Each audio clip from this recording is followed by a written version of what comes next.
Iran Russia ఓ పక్కన ఇద్దరు కూడా అమెరికాకి శత్రువులే.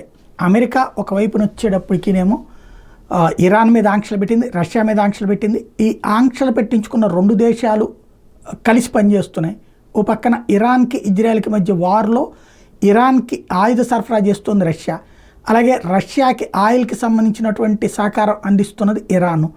వీళ్ళిద్దరికి తోడు నిలబడుతున్నది చైనా.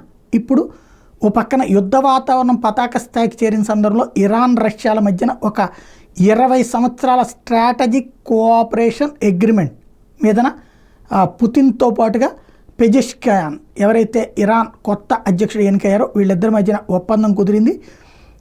ఇది ప్రధానమైనటువంటిది ఏంటయ్యా అంటే ఒకళ్ళకొకళ్ళకి military, economic, technological and space ఫీల్డ్స్లో సహకరించుకోవడం.